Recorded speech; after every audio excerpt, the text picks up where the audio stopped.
Penuntun Saat Teduh Sinode Gereja Kristen Jakarta, Rabu 8 Desember 2021. Pandangan tentang Allah, Roma pasal 1 ayat yang ke-18 sampai 32. Hukuman Allah atas kefasikan dan kelaliman manusia. Sebab murka Allah nyata dari sorga atas segala kefasikan dan kelaliman manusia yang menindas kebenaran dengan kelaliman.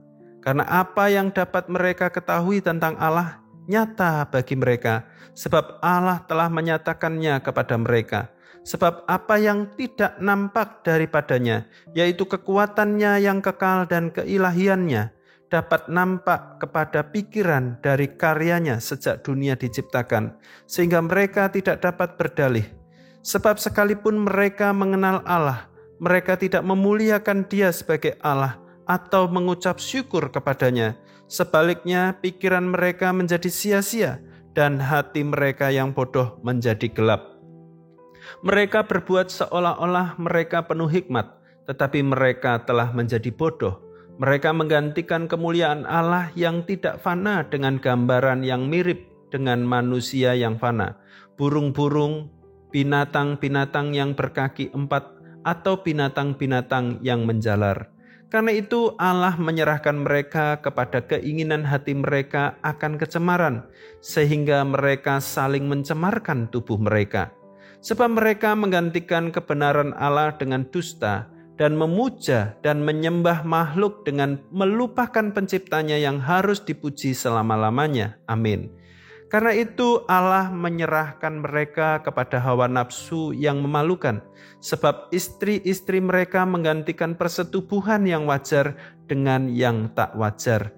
Demikian juga suami-suami meninggalkan persetubuhan yang wajar dengan istri mereka dan menyala-nyala dalam berahi mereka seorang terhadap yang lain, sehingga mereka melakukan kemesuman laki-laki dengan laki-laki. Dan karena itu mereka menerima dalam diri mereka balasan yang setimpal untuk kesesatan mereka.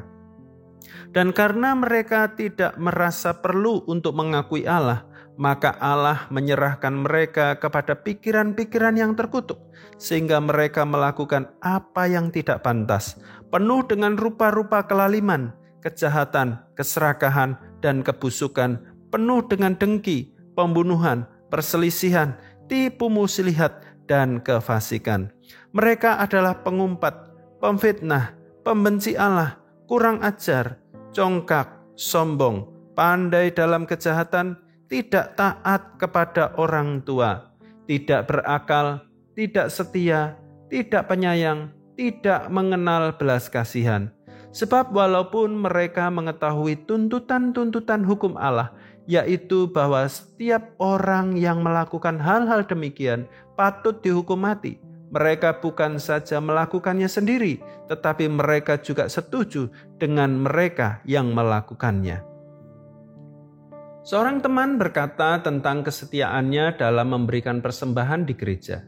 Persembahan itu akan membuat Allah melipat gandakan berkat-Nya karena usaha dan pekerjaannya. Persembahan itu merupakan investasi dalam kerajaan Allah. Kelak ia akan mendapatkan keuntungan dari pemberiannya itu. Teman ini menganggap Allah itu seperti perusahaan penanaman modal yang akan memberikan padanya keuntungan suatu saat nanti. Setiap kita pasti memiliki gambaran tentang Allah.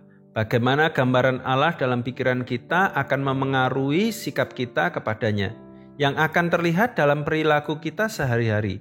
Itulah kondisi yang digambarkan Paulus.